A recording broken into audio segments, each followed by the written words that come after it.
des biobanques. Elles sont plus de 80. C'est un véritable réseau qui s'est mis en place ces 15 dernières années. Le but de ces structures, c'est de collecter et de conserver des échantillons biologiques de patients, ADN, cerveau, tout issu. Ainsi, lorsque des scientifiques ont besoin de ce matériel pour leurs recherches et enrichir les connaissances sur une pathologie précise, les biobanques spécialisées peuvent y répondre rapidement. Visite guidée d'une biobanque d'ADN et d'une biobanque de cerveau avec Rudy Bancart et Alexandre Delaval. Bonjour, est-ce qu'il y a des prélèvements pour la banque? Oui, un prélèvement. Voilà. Merci.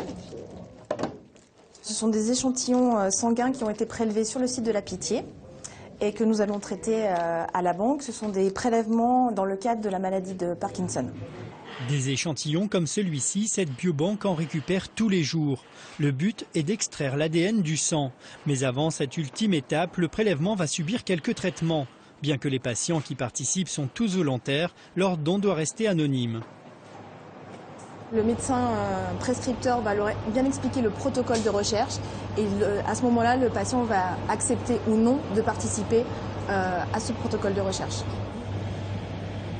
Et donc voilà, maintenant, ce patient est nommé PGRN salle 15 CG. Donc là, je vais le centrifuger pour récupérer le plasma de ce patient.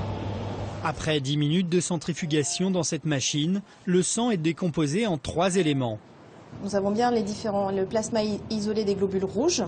Et ce que vous voyez au milieu, c'est l'anneau de globules blancs, là où va être extrait l'ADN en fait. Mais cet ADN d'un patient atteint de la maladie de Parkinson sera extrait à la demande des chercheurs. Alors en attendant, cet échantillon va se retrouver au milieu de 182 000 autres dans ces congélateurs.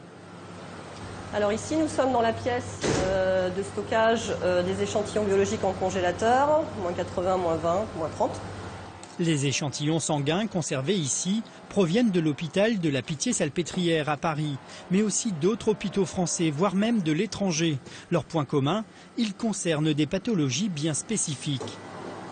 Notre banque traite essentiellement des échantillons qui sont de patients qui ont des maladies soit neurologiques, soit psychiatriques, comme par exemple la maladie de Parkinson, la maladie d'Alzheimer ou des pathologies plus rares comme l'autisme.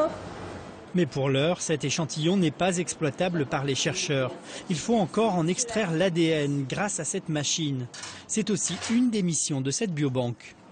Ces ADN seront redistribués aux chercheurs pour rechercher les causes génétiques des pathologies dont les patients sont atteints. Des biobanques comme celle-ci, il en existe plus de 80 à la disposition des chercheurs de toute la France. Toutes ont leur spécialité. Dans les congélateurs de cette autre biobanque, on ne conserve pas des échantillons de sang, mais des échantillons de cerveau qui proviennent de dons de patients. À partir du moment où le cerveau est prélevé, il est anonymisé. Il correspond donc à des zones spécifiques du cerveau et on précise comment ça a été congelé. Donc là, c'est échantillonné selon des zones cérébrales donc, qui pourront être étudiées par les chercheurs et qui présentent un intérêt pour l'étude de la maladie. Ce sont des tranches, donc ce sont des morceaux de cortex. Donc là, c'est un petit morceau de moelle cervicale. On prend souvent un petit morceau de haut de la moelle épinière en fait.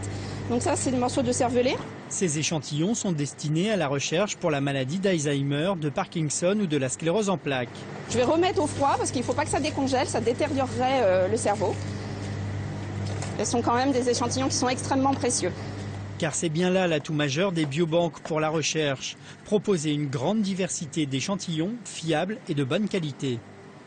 On s'est aperçu que le développement de projets internationaux, comme dans le cas du cancer, était bloqué par l'accès à des échantillons qui étaient souvent de qualité inappropriée.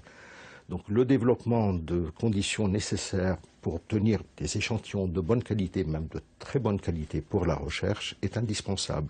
Et c'est le rôle fondamental des biobanques et c'est le rôle fondamental des infrastructures, qu'elles soient nationales ou européennes, dans ce cadre-là.